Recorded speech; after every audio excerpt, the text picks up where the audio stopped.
లూకా రాసిన సువార్త 6వ అధ్యాయం 6వ వచనం నుండి కొన్ని వచనాలు మనం చదువుకుందాం.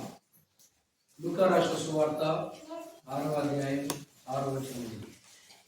మరి యొక్క విశ్రాంతి దినమున ఆయన సమాజ మందిరంలోనికి వెళ్ళి బోధించున్నప్పుడు అక్కడ ఊచ చేయగలవాడు ఒకడు ఉండేది. శాస్త్రులు పరిచయులు ఆయన మీద నేరం మోపవలనని విశ్రాంతి దినమున స్వస్థపరచునేమో అని ఆయనను కనిపెట్టుచుండేది. అయితే ఆయన వారి ఆలోచనలు ఎరిగి ఊచ చేయగల వారితో, నీవు లేచి మధ్యన నిలువమని చెప్పగా వాడు లేచి నిలిచాడు. అప్పుడు యేసు, విశ్రాంతి దినమున మేలు చేయుట ధర్మమా, కీడు చేయుట ధర్మమా, ప్రాణ రక్షణ ధర్మమా, ప్రాణ హత్య ధర్మమా అని మిమ్మల్ని అడుగుచున్నానని వారితో చెప్పి వారందరినీ చుట్టూ కలియచూచి, నీ చెయ్యి చాపమని వారితో చెప్పాను. వాడు అలాగూ చేయగానే వారి చెయ్యి బాగుపడాను. ప్రార్థన చేసుకుని మనం వాక్యాన్ని ధ్యానం చేద్దాం. పరిశుద్ధులైన మా తండ్రి, కృపల మా దేవ, ఘనమైన గొప్ప దేవుడు అని నేను స్తుతిస్తున్నాం. ప్రభువా, మీరు చేసిన ప్రతి మేలు ఉపకారంపై నేను స్తుతిస్తున్నాం. ప్రేమించి ప్రభు దినాన్ని మాకు అనుగ్రహించారు. మీ సన్నిధిని ప్రేమించి రాగలిగిన ప్రతి ఒక్కరిని దీవించండి, ఆశీర్వదించండి. రాలే కాయకపోయిన వారిని కటాక్షించండి. ప్రభువా, చదవబడిన లేఖన భాగాలను మిగతా ఇతర లేఖన భాగాలన్నింటినీ కూడా మీ దయగల హస్తాలకు అప్పగిస్తుండగా మీరే మాతో మాట్లాడేదారండి. ముందున్న సమయాన్ని మమ్మల్ని మీ వాక్య సందేశాన్ని మీ కృపగల హస్తాలకు అప్పగించుకుంటూ ప్రభు అయిన యేసు క్రీస్తు నామమున స్తుతించి ప్రార్థించి అడిగి వేడుకుంటున్నాము తండ్రి. ప్రభునందు ప్రియ సోదరి సోదరులారా, విశ్రాంతి దినాన యేసు ప్రభు చేసిన 7 స్వస్థత కార్యాలు. ఎన్ని కార్యాలు చేశాడండి? 7 స్వస్థత కార్యాలు జరిగించాడు. మొదటి కార్యం, మీరు వరుసగా వస్తున్నట్లయితే వరుస ధ్యానము మనం జరిగిస్తున్నాం. చాలామంది మధ్య రోజుల్లో రావడం లేదు కాబట్టి ఏం జరుగుతుందో వారికి తెలియదు. ప్రభు సన్నిధి పట్ల మన ఆసక్తి కలిగి ఉండాలి. మనము ప్రభు కార్యాలనే మొదట చేయాలి. మనము చదువుతాం కదా, మీ సొంత కార్యములను మాత్రమే కాక మొదట క్రీస్తు కార్యములు మీరు చేయాలి. అంటే మొదటి ప్రాధాన్యత మనం ప్రభుకే ఇవ్వాలి. మొదటి ప్రాధాన్యత మనం ప్రభు సన్నిధికే ఇవ్వాలి. మన పనులు అది రెండవది. ఇతరుల పనులు చేయాలి, మన పనులు చేయాలి. ప్రభు పనులు ప్రాముఖ్యంగా మొదటగా చేయాలి. మొదట ప్రభు పని మొదట చేయాలి, తర్వాత ఇతరుల పనులు, తర్వాత మన పని, నా పని, మీ పని. యేసు ప్రభువు చేసిన 7 కార్యాలలో మొదటగా విశ్రాంతి దినాన ఎవరిని స్వస్థపరిచాడు? అపవిత్రాత్మ పట్టిన ఒక మనుష్యుణ్ణి ఆయన స్వస్థపరిచాడు. అది మొదటిది. రెండవది, నడుము వంగిన స్త్రీ కదా. ఎన్ని సంవత్సరాల నుంచి నడుము వంగిపోయిందా మీకు? 18 ఏళ్ళ నుంచి. ఒక అపవిత్రాత్మ, ఒక దురాత్మ ఎక్కడ ప్రభావం చూపుతుంది ఆమె మీద? ఒక నాడి మీద కదా, వెన్నెముక మీద ప్రభావం చూపిస్తూ దురాత్మ బలహీనపరుస్తుంది కదా. అంటే దురాత్మ కొన్నిసార్లు శారీరకపరమైన ఇబ్బందులకు కూడా గురి చేస్తుంది. కాబట్టి 2 కార్యాలు మనం చూసాం. అపవిత్రాత్మ పట్టిన వారిని విశ్రాంతి దినాన ఆయన బాగుపరిచాడు. రెండవది, నడుము వంగిన స్త్రీని విశ్రాంతి దినాన యేసు ప్రభు బాగుపరిచాడు. ఇక ఉదయకాలం వేళ మూడవ కార్యం, ఊచ చేయగల వారిని విశ్రాంతి దినాన యేసు ప్రభు బాగు చేయుట. తర్వాత 4వది సాయంత్రం మనము ధ్యానం చేద్దాం. 3వ కార్యం చూడండి, యేసు ప్రభు చేసిన స్వస్థత కార్యం. లూకా సువార్త 6వ అధ్యాయం 6వ వచనం నుండి. మరి యొక్క విశ్రాంతి దినమున ఆయన సమాజ మందిరములోనికి వెళ్ళి బోధించున్నప్పుడు అన్నాడు. మనం గతంలో చూశాం, యేసు ప్రభుకు ఒక వాడుక ఉంది. ఏంట వాడుక? ఆయన సమాజ మందిరంలోనికి వెళ్ళి బోధిస్తాడు. ఆయన సువార్తను ప్రకటిస్తాడు, సమయము దొరికినప్పుడు ప్రార్థన చేస్తాడు, తర్వాత స్వస్థత కూడా జరిగిస్తాడు. ఒక వాడుక ఉంది, ఆయన దేవుని సన్నిధికి వెళ్ళడానికి ఒక వాడుక ఉంది, ప్రార్థన చేయడం ఒక వాడుక. ఆయన మనకైతే వాడుక కాదులే కదా. ప్రార్థనకు రావడం, ప్రభు సన్నిధిలో గడపడం మనం వాడుకగా కలిగి ఉండాలి. యేసు ప్రభు దేవుని కుమారుడు, ఆయనే ఒక వాడుకగా కలిగి ఉన్నాడంటే ఇంకా నీవు నేను ప్రభు సన్నిధి పట్ల ఎంత ప్రేమను కనపరచాలి. ఆయన సన్నిధి పట్ల మనం ఎంత ఆసక్తిని కనపరచాలి. ప్రభునందు ప్రియులారా, ఆయన సమాజ మందిరంలో మరి ఒక విశ్రాంతి దినాన్ని ప్రవేశించాడు. సమాజ మందిరంలో మొదటి 2 కార్యాలు ఎక్కడ చేశాడు? ఆయన సమాజ మందిరంలోనే చేశాడు కదా. సమాజ మందిరంలోకి వెళ్ళి అపవిత్రాత్మ పట్టుగా వారిని బాగుపరిచాడు. సమాజ మందిరంలో వెళ్ళి బోధిస్తుండగా దురాత్మ చేత పీడింపబడుతున్న నడుమొంగిన స్త్రీని సమాజ మందిరంలోనే బాగుపరిచాడు. 3వ సందర్భం, 3వ కార్యము కూడా ఎక్కడ చేస్తున్నాడు? ఆయన సమాజ మందిరంలోనికే. ఆయన విశ్రాంతి దినం కాబట్టి సమాజ మందిరంలోనికి వెళ్ళాడు, బోధించడానికి వెళ్ళాడు. అక్కడ బోధిస్తుండగా లూకా సువార్త 6వ అధ్యాయంలో చూడండి, 6వ అధ్యాయం 6వ వచనంలో ఆయన విశ్రాంతి దినంలో సమాజ మందిరంలోనికి వెళ్ళి బోధించినప్పుడు అక్కడ బూచ చేయగలవాడు ఒకడు ఉండెను. శాస్త్రులు పరిచయులు ఆయన మీద నేరము మోపవలనని, విశ్రాంతి దినంలో స్వస్థపరచునేమో అని ఆయనను కనిపెట్టుచుండిరి.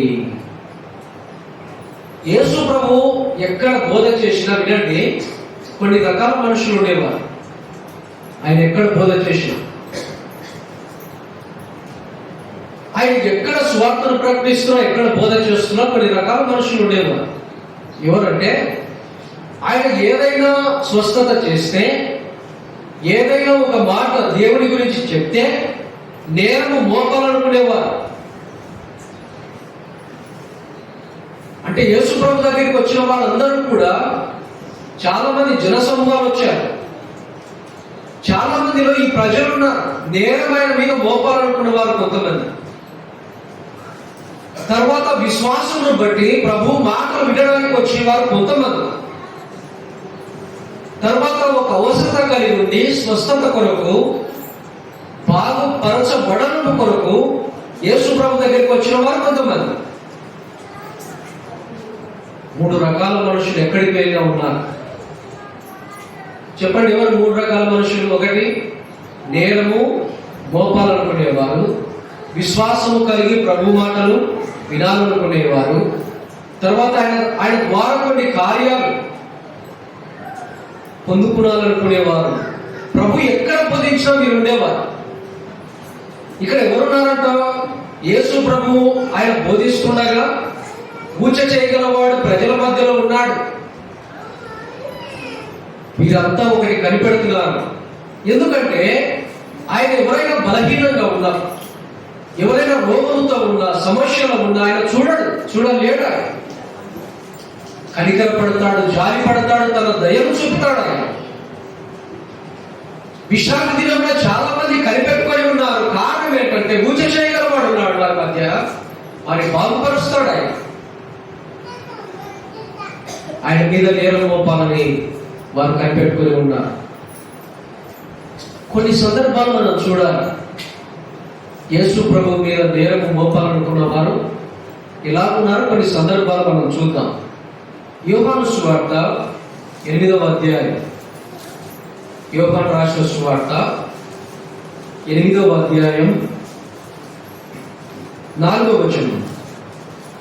యోహాను సువార్త 8వ అధ్యాయం 4వ వచనం. బోధకుడా, ఈ స్త్రీ వ్యభిచారము చేయుచుండగా పట్టుబడెను, అట్టి వారిని రాళ్ళు నువ్వు చంపవలనని ధర్మశాస్త్రంలో మోషే మనకు ఆజ్ఞాపించను కదా, అయినను నీవేమి చెప్పుచున్నావని ఆయనను అడిగి ఆయన మీద నేరము మోపవలనని ఆయనను శోధించుచు ఇలాగు అడిగిరి. ఇక్కడ చూడండి, ఒక స్త్రీ వ్యభిచారం చేస్తూ పట్టుబడేది.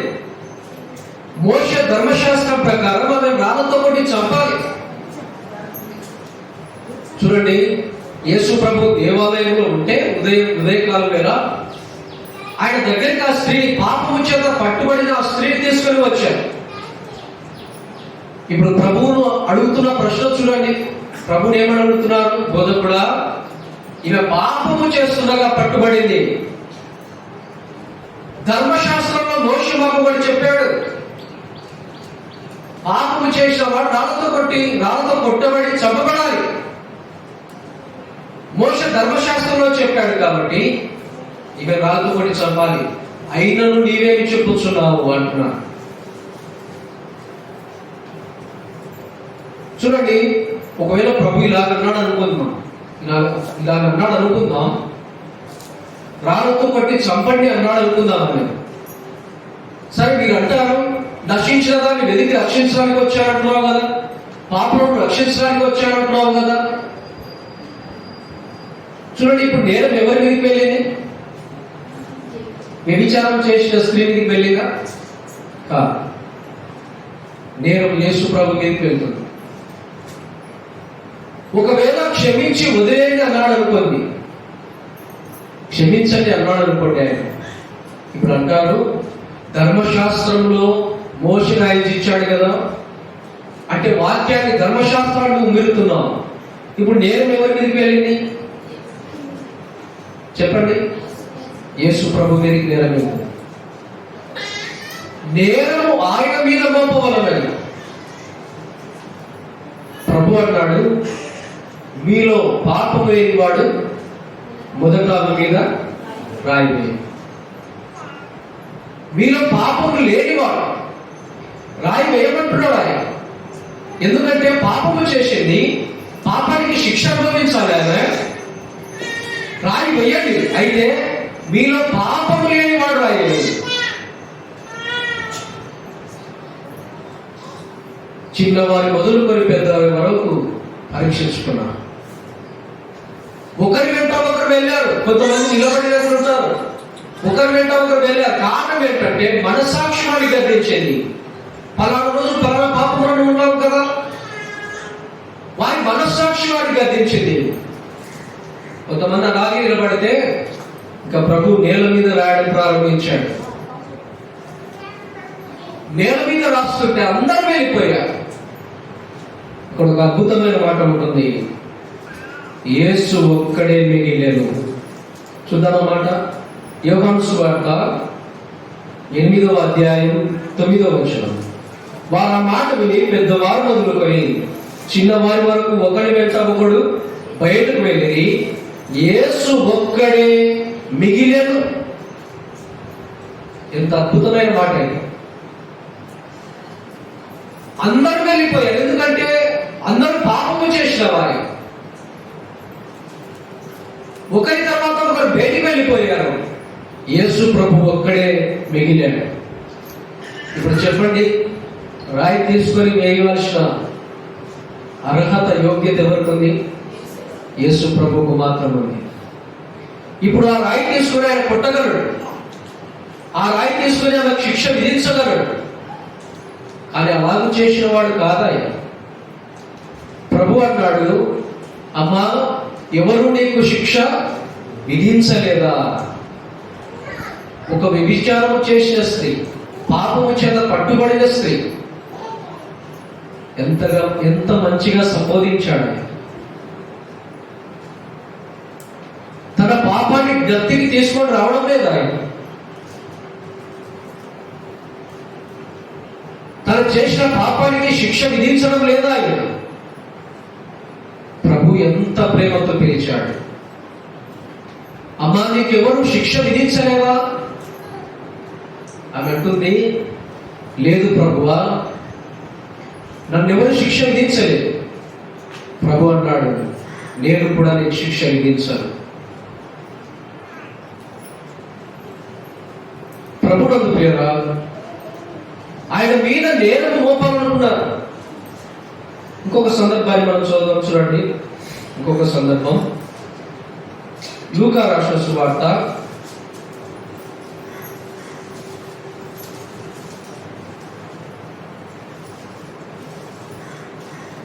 ఒక మాట మనం చూద్దాం.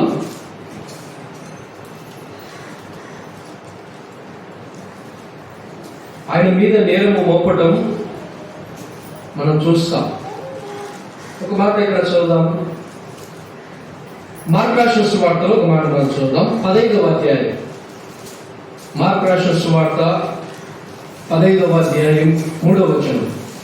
ప్రధాన యాజకులు ఆయన మీద అనేకమైన నేరములు మోపగా పిలాతు ఆయనను చూచి, మరల నీవు ఉత్తరమేమీ చెప్పవా? నీ మీద వీరెన్ని నేరములు మోపుచున్నారో చూడుము అనేది. అయినను యేసు మరి ఏ ఉత్తరము చెప్పలేదు గనక పిలాతు ఆశ్చర్యపడింది.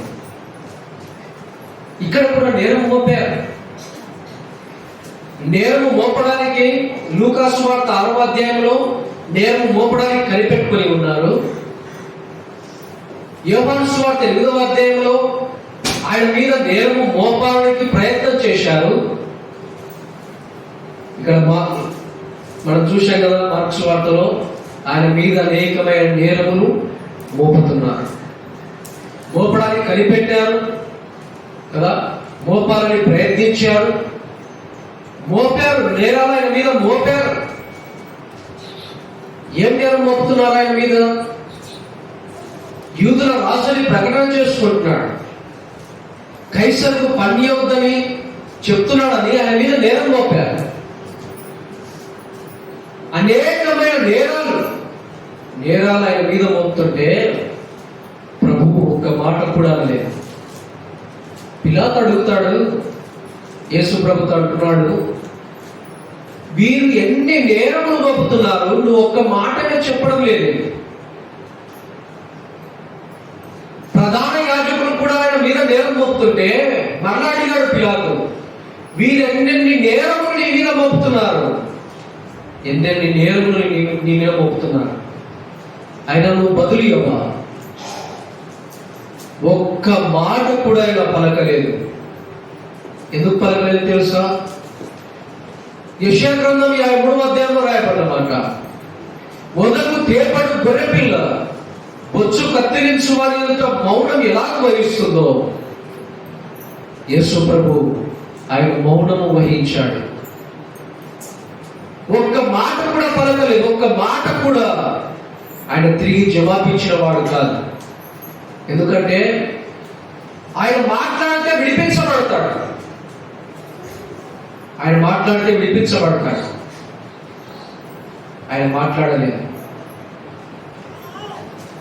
ఎందుకు మౌనం వహించాడు? మన కొరకు, మన పాపముల కొరకు మౌనం వహించాడు. పిలాతు అడుగుతున్నాడు, ఒక్క మాటైనా నువ్వు మాట్లాడు, నిన్ను విడిపించడానికి నాకు అధికారం ఉంది, నిన్ను తప్పించడానికి, నిన్ను విడిపించడానికి నాకు అధికారం ఉంది, ఒక్క మాట మాట్లాడు. ఒక్క మాట కూడా మాట్లాడిన వాడు కాదు ఆయన. మౌనం వహించాడు. ప్రభునందు పిల్లగా ఎంతో ఘోరమైన శిక్షను మౌనముగా ఆయన అనుభవించడానికి ఇష్టపడ్డాడు. నేరము ఆయన మీద మోపారు. లూకా సువార్త 23వ అధ్యాయంలో 33వ వచనంలో చూడండి.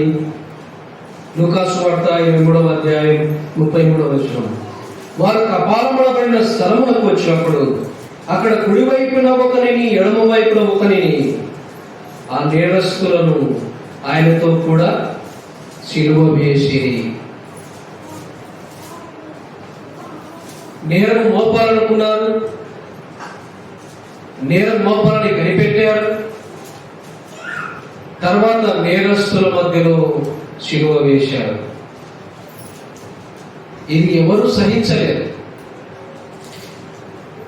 ఎవరు భరించలేనిది.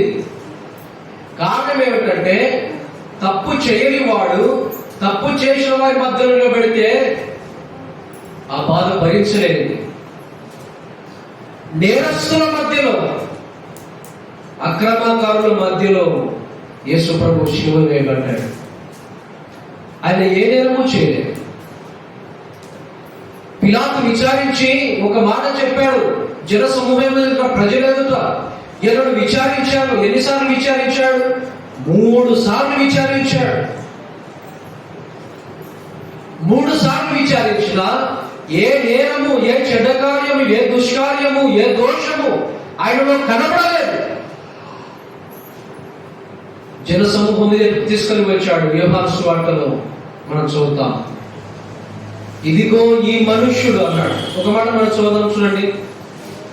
యోహాను రాసిన సువార్త 18వ అధ్యాయం 5వ వచనం, క్షమించండి 19వ అధ్యాయం 5వ వచనం. యోహాను సువార్త 19వ అధ్యాయం 5వ వచనం. ఆ ముళ్ళ కిరీటమును ఊదారంగు వస్త్రములు ధరించిన వాడై యేసు వెలుపలికి రాగా, ఇదిగో పిలాతు, ఇదిగో ఈ మనుష్యుడు అని వారితో చెప్పాను. ఇదిగో ఈ మనుష్యుడు అనే మాట మీ బైబిల్లో చూడండి ఒకసారి. ఎలా ఉంది ఆ లెటర్స్? ఎలా ఉన్నాయండి? ఎలా ఉన్నాయి ఆ లెటర్స్? చాలా పెద్దగా ఉన్నాయి. ఇదిగో ఈ మనుష్యుడు, నేను విచారించాను. ఇదిగో ఈ మనుష్యుడు. ఎందుకంటున్నాడు ఇదిగో ఈ మనుష్యుడు అని? ఎందుకంటున్నాడు ఇదిగో అనే మాట అంటే, ఇంకొకసారి చూడండి, ఇంకొకసారి నిదానించండి, నిదానించి చూడండి, ఇంకొకసారి పరీక్షించి చూడండి. ఇదిగో చూడండి అంటే పరీక్షించి చూడండి. ఇదిగో ఈ మనుష్యుడు, పరీక్షించండి, పరీక్షించి చూడండి. ఈయన ఏ నేరము చేయలేదు. ఈయనలో ఏ చెడ్డ కార్యం, ఏ దుష్కార్యం లేదు. ఈయన నిర్దోషి. ఇదిగో చూడండి, ఇదిగో ఈ మనుష్యుడు, ఈ మనుష్యుడు నేరము లేనివాడు, నేరము చేయనివాడు, నేరస్తుల మధ్యలో శిలువ వేయబడినవాడు. పాత నిబంధనలో రాయబడిన లేఖను అక్రమకారుల్లో ఒకడిగా ఎంచబడదురా. పాత నిబంధనలోనే రాయబడింది. లేఖన నెరవేర్పు కొరకు అక్రమకారుల్లో ఒకడిగా ఎంచబడ్డాడు ఆయన. 2 నేరస్తుల మధ్యలో ఆయన శిలువ వేయబడ్డాడు. నీవు నేనైతే ఒప్పుకోలేమని, నీవు నేనైతే సహించలేమని. తప్పు చేయకపోయినా, నేరము చేయకపోయినా, నేరస్తుల మధ్యలో ఉండడం అంటే అది సహించలేము. కానీ ప్రభువుకి ఎంత సహనం ఉందండి. ప్రభు ఎంతగా సహించాడు, ఆయన ఎంతగా ఓర్చుకున్నాడు. నేరస్తుల మధ్యలో ఆయన శిలువ వేయబడ్డాడు. ఆయన తలలో ముళ్ళ కిరీటం, ఆయన చేతుల్లో మేకులు, ఆయన పాదాల్లో మేకులు, ఆయన ప్రక్కలో బల్లెపోటు. నిలువెల్లా గాయపరచబడిన వాడే, అపోషించబడ్డాడు, తృణీకరించబడ్డాడు, ఎన్నిక లేనివాడిగా చేయబడ్డాడు. సొగసును స్వరూపాన్ని కోల్పోయాడు. శిలువయందు శాపగ్రస్తుడయ్యాడు. దేవుని ఉగ్రతనంతటినీ భరించిన వాడు. లోక పాపాన్ని మోసుకొని పోయే దేవుని గొర్రెపిల్ల అంటే, లోక పాపానికి రావాల్సిన దేవుని ఉగ్రత ఏదో ఆ ఉగ్రత అంతటిని యేసు ప్రభు భరించిన వాడు. శిలువలో ఆయన బలహీనుడు కాదు. ఏదో వారు శరీరాన్ని గాయపరిచినంత మాత్రాన, శరీరానికి శిక్ష విధిస్తున్నంత మాత్రాన ఆయన బలహీనుడు కాదు. శిలువలో సర్వ మానవాళి పాపాన్ని మోస్తున్న బలవంతుడు ఆయన. ఎవరు మోయగలరు? సర్వ మానవాళి పాపాన్ని ఎవరు భరించగలరు? యేసు ప్రభు భరించగలిగిన వాడు. ఆ శిక్షా యావత్తును భరించగలిగిన వాడు ఆయన. మనం చూశాం కదా ఆరాధనలో కూడా, ఆయన దేవుని ఉద్దేశాన్ని నెరవేర్చాడు కదా. దేవుని ఉద్దేశం అది. ఆయన ఉద్దేశాన్ని అంతటిని యేసు ప్రభువు శరీరమందు దేవుడు నెరవేర్చాడు. వాగ్దానం చేశాడు యేసు ప్రభువు. వాగ్దాన ప్రకారము యేసు ప్రభువును మనకు అనుగ్రహించాడు. దేవుని ఉద్దేశము మనల్ని రక్షించాలని, దేవుని సంకల్పము మనల్ని విమోచించాలని, అయితే మనల్ని రక్షించడం కొరకు, మనల్ని విమోచించడం కొరకు యేసు ప్రభువును కల్వరిలో అప్పగించాడు. ఆయన కల్వరిలో బలి చేయడానికి ఇష్టపడ్డాడు ఆయన. అది ఆయన ఉద్దేశం. యెషయా గ్రంథం 53వ అధ్యాయంలో చూడండి, ఆయన ఉద్దేశం మనకు అర్థమవుతుంది. ఆయన ఉద్దేశం ఏంటంటే మానవాళి కొరకు యేసు ప్రభును అనుగ్రహించిన తర్వాత ఆయన మరణ పునరుద్ధరణ ద్వారా మానవులను రక్షించుకొని యేసు ప్రభుకు అన్ని నామముల కన్నా పైన నామముగా ఆధిక్యత ఇస్తాడు ఆయన. అది దేవుని ఉద్దేశము, దాన్ని ఆసక్తితో నెరవేరుస్తాడు ఆయన. యెషయా గ్రంథం 9వ అధ్యాయంలో మనం చూద్దాం. ఆయన ఉద్దేశం ఏంటంటే యేసు ప్రభుని హెచ్చించడము ఆయన ఉద్దేశం. కాబట్టి దాన్ని ఎలాగ చేస్తాడంటే ఆసక్తితో చేస్తాడు. ప్రభునందు పిల్లరా, ఉదయకాలం వేళ ప్రభు పైన నేరము మోపాలనుకున్నారు వారు. ప్రభు పైన నేరము మోపారు వారు. నేరస్తుల మధ్యలో వేలాడదీయబడ్డాడు ఆయన కదా. నేరస్తుల మధ్యలో వేలాడదీయబడ్డాడు. మన శిక్ష అంతటిని ఆయన భరించాడు. సరే, లూకా సువార్త 6వ అధ్యాయంలోనికి మాట్లాడండి. లూకా సువార్త 6వ అధ్యాయం. లూకా సువార్త 6వ అధ్యాయం 7వ వచనం. శాస్త్రం పరిచయుల మీద నేరము మోపోలనని విశ్రాంతి దినమున స్వస్థపరచునేమని ఆయనను కనిపెట్టుచుండిరి. అంటే ఊచ చేయగలవాడు విశ్రాంతి దినాన వారి మధ్య ఉన్నాడు. ప్రజలందరూ అంటే చాలా మంది శాస్త్రులు పరిచయులు కనిపెట్టుకొని ఉన్నారు. ఆయన బాగుపరిస్తే ఆయన మీద నేరం మోపాలని, ఆయన స్వస్థపరిస్తే ఆయన మీద నేరం మోపాలని అందరూ కనిపెట్టుకొని ఉన్నారు. శాస్త్రులు పరిచయులు. సరే, వారి మధ్య ఎవరున్నారు? 8వ వచనంలో అయితే ఆయన వారి ఆలోచనలు ఎరిగి ఊచ చేయగల వాడితో నీవు లేచి మధ్యని నిలువమని చెప్పగా వాడు లేచి నిలిచాను. వారి ఆలోచనలను ప్రభు ఎరిగాడు. వినండి, మనుషుని ఆలోచనలు ఎరిగినవాడు ఆయన. మనుషుని ఆలోచనలు ఆయనకు తెలుసు. మనుషుని ఆలోచనలు ఎలాంటి అంట? ఒక మాట మనం చదువుదాం, చూడండి. ప్రభువు చెప్పాడు ఒక మాట. ఆదికాండం 6వ అధ్యాయం 5వ వచనం. ఆదికాండం 6వ అధ్యాయం 5వ వచనం. నరుల చెడుతనము భూమి మీద గొప్పదనియు వారి హృదయము యొక్క తలంపులు లోని ఊహ అంతయు ఎల్లప్పుడూ కేవలము చెడ్డదని యెహోవా చూచి. ఎన్నో అధ్యాయం ఇది? 6వ అధ్యాయం. అంటే మానవుడి ఆలోచనలన్నీ కూడా, అంటే ఆలోచనలో పుట్టే ఊహలన్నీ కూడా ఎలాంటిదంట? కేవలము చెడ్డవి. అంటే ఒక మానవుడికి ఒక సర్టిఫికెట్ ఇచ్చాడు దేవుడు. ఆదికాండం 6వ అధ్యాయంలోనే ఒక సర్టిఫికెట్ ఇచ్చాడు. నరుని ఆలోచనలు, హృదయం యొక్క తలంపులు, నరుల యొక్క ఊహ అంతా కూడా కేవలము చెడ్డవి. మనుషులలో మంచి పుట్టదని ఆదికాండం 6వ అధ్యాయంలో చెప్పాడని. ఆలోచనలు ఎరిగినవాడు, హృదయంలోని ఆలోచనలు ఎరిగినవాడు. యేసు ప్రభు కూడా అన్నాడు కదా, మార్క్స్ వార్తలు మనం చదువుతాం 7వ అధ్యాయంలో చూడండి. మార్క్స్ వార్త 7వ అధ్యాయం 20 వచనం నుండి మనం చదువుతాం. మార్క్స్ వార్త 7వ అధ్యాయం 20 వచనం. మనుషుని లోపల నుండి బయటికి వెళ్ళున్నది మనుషుని అపవిత్రపరచును. లోపల నుండి అనగా మనుషుల హృదయంలో నుండి ఏమొస్తాయట? దురాలోచనలు, జారత్వము, దొంగతనము, నరహత్యలు, వ్యభిచారములు, లోభములు, చెడుతనములు, కృత్రిమము, కామవికారము, మత్సరము, దేవదూషణ, అహంభావము, అవివేకము వచ్చును. ఈ చెడ్డవన్నీ లోపల నుండి బయలు వెళ్ళి మనుషుని అపవిత్రపరచునని ఆయన చెప్పారు. యేసు ప్రభువు కూడా, అంటే మనుషుని ఆలోచన ఎరిగిన వాడు, మానవుని హృదయంలో తలంపులను కూడా ఎరిగిన వాడు.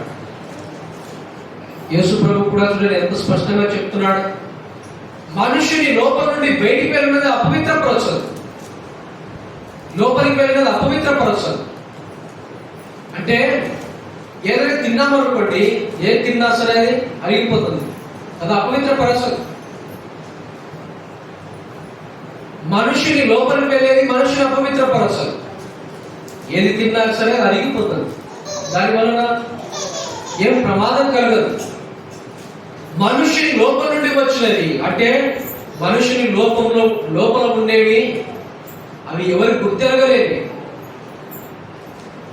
నా హృదయంలో నీ హృదయంలో ఏమున్నాయో ఎవరైనా చెప్పగలుగుతారండి? మన హృదయంలో ఏమున్నాయో ఆలోచనలు ఎవరైనా చెప్పగలుగుతారా?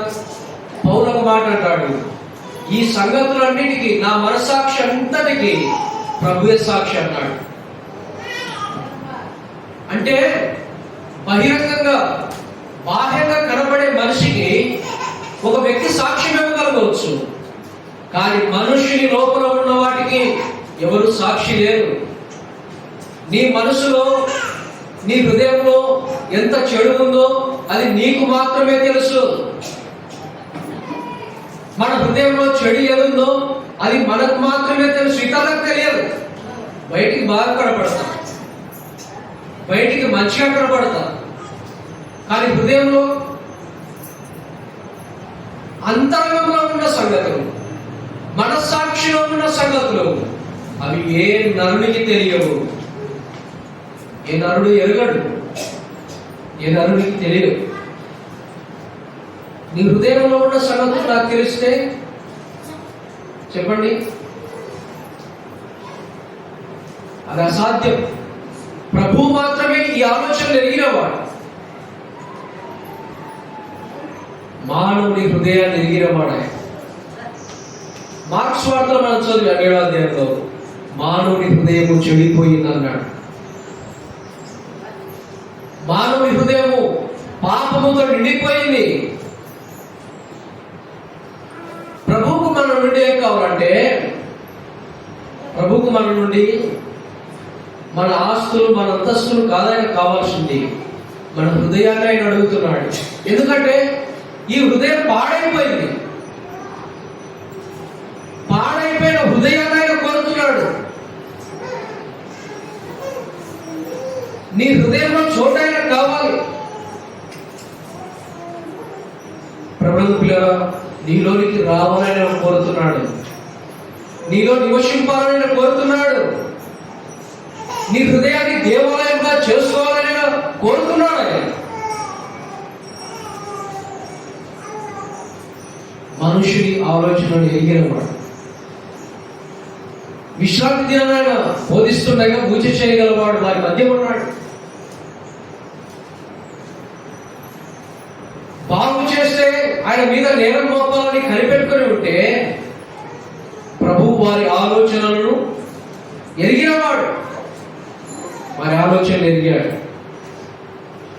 ఆ పూజ చేయగల వారిని మధ్య నిలబెట్టాడు, అందరి ఎదుట నిలబెట్టాడు, మధ్య నిలబెట్టాడు.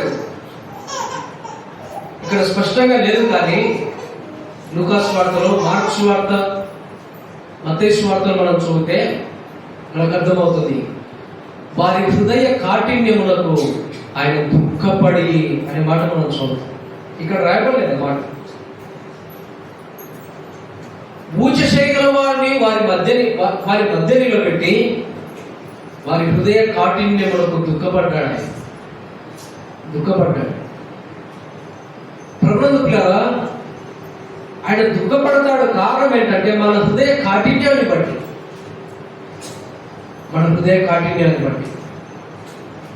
ప్రభు మన ఎడల చూపుతున్న ప్రేమను మనం గుర్తిరగకుండా ప్రభువుకు విరోధంగా జీవిస్తే, ప్రభువుకు వ్యతిరేకంగా జీవిస్తే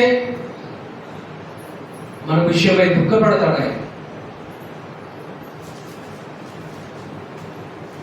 దేవాది దేవుడు ప్రభు అయిన యేసుక్రీస్తు మానవుల కొరకు కన్నీరు కార్చాడు, దుఃఖపడ్డాడు. శరీరధారి అయిన దినాలలో మహారోదనముతో, కన్నీళ్లతోనూ, దుఃఖముతో నిండిపోయినాడు ఆయన. కారణం ఏంటంటే మన కొరకే. హృదయ కాఠిన్యాన్ని బట్టి దుఃఖపడతాడు. అందరినీ చూశాడు, పూజ చేయగల వారిని వారి మధ్య నిలబెట్టాడు. వినండి, పూజ చేయగలవాడంటే, పూజ చేయాలంటే చెప్పండి అర్థం. పూజ చేయాలంటే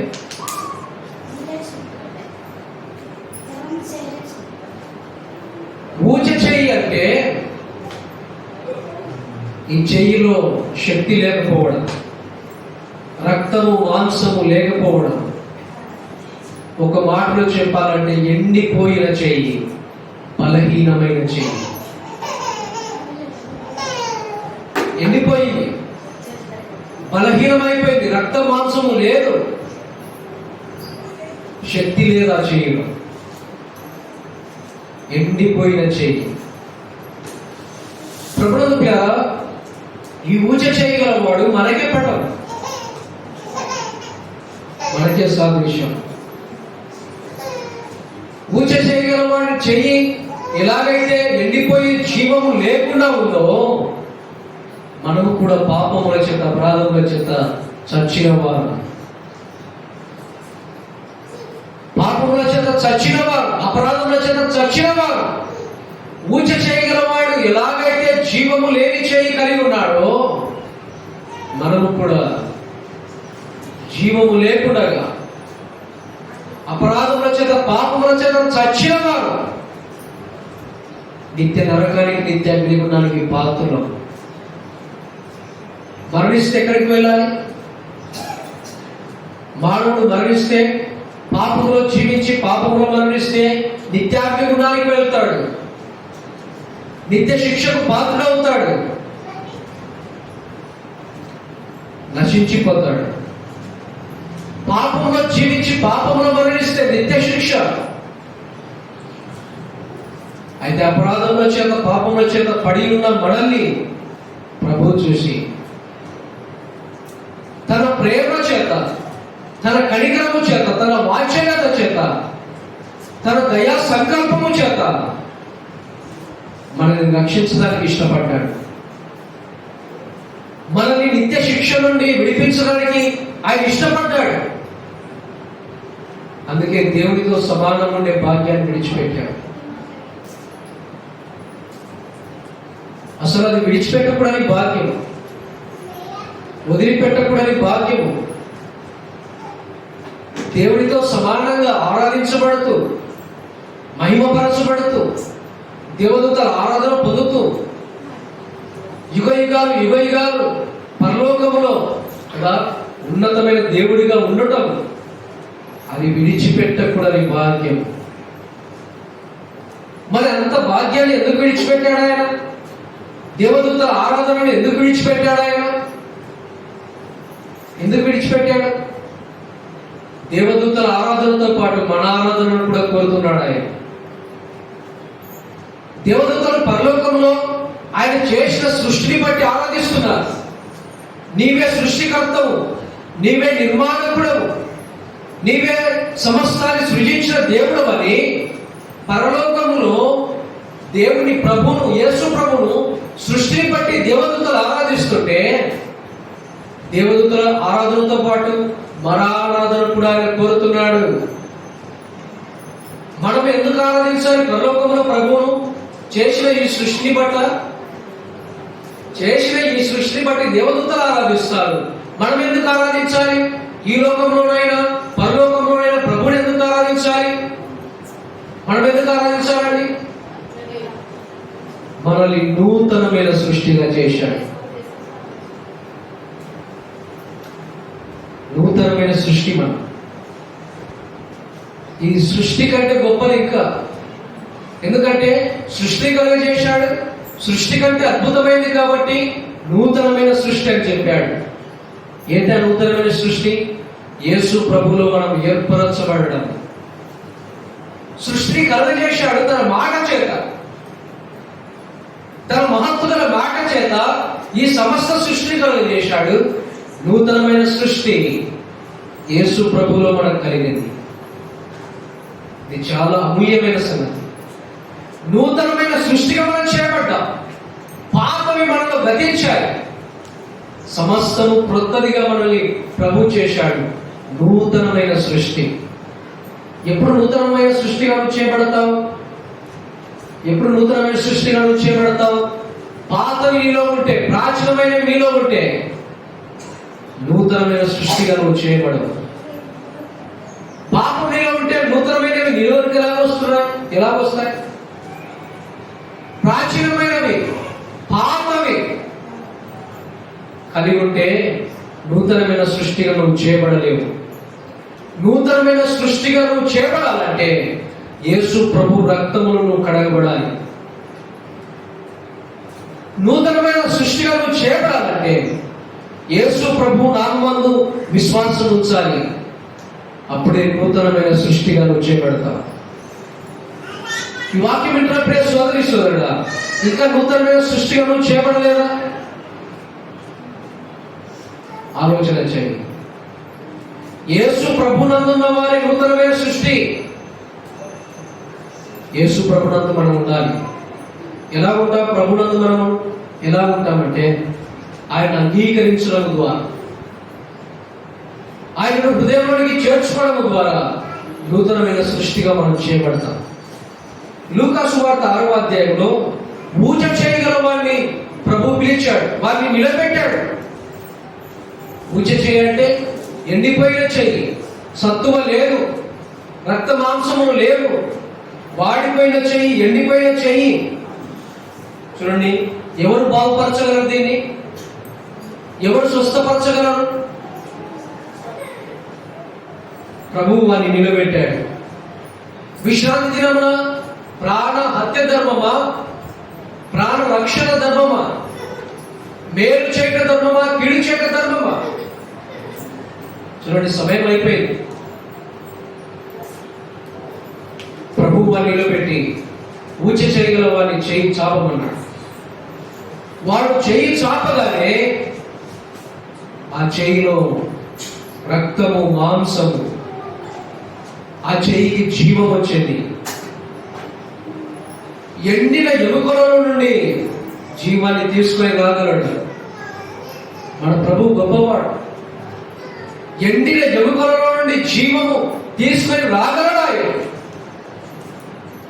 యెహెజ్కేలు గ్రంథంలో మనం చూస్తాం, ఎముకలు లోయంతా ఎముకలతో నిండబడితే నరపుత్రుడా చక్కగా నిలబడి ప్రవచింపు, ఆ ఎముకలకు జీవం వస్తుంది అన్నప్పుడు ప్రవచించినప్పుడు ఎండిన ఎముకలు జీవము పొందుకున్నాయి. రక్తము మాంసము ధరించుకొని జీవము పొందుకున్నారు. పాత నిబంధనలో మనం చూస్తాం. ఇక్కడ కూడా పూజ చేయగలవాడు. చెయ్యిలో సత్వ లేదు, ఎండిపోయి ఉండగా ప్రభు చేయి చాపమన్నాడు. రక్తము, మాంసము, ఎముకలు. ఎంత ఆశ్చర్యం ఇది! ప్రభునందు పిల్లలు, పూజ చేయగల వారిని విశ్రాంతి దినాన ఆయన బాగుపరచాడు. విశ్రాంతి దినాన బాగుపరచాడు. ఎందుకని విశ్రాంతి దినాన బాగుపరుస్తున్నాడు ఆయన? ఎవడైనా గాడిదైనా ఎద్దైనా గుట్టలో పడితే ఏం చేస్తాడు? విశ్రాంతి దినమని ఆగిపోడు, ప్రమాదం ఉందని రక్షిస్తాడు. మానవులమైన మనమే ఎద్దో గొర్రెలో పడితే కనికర పడతామే.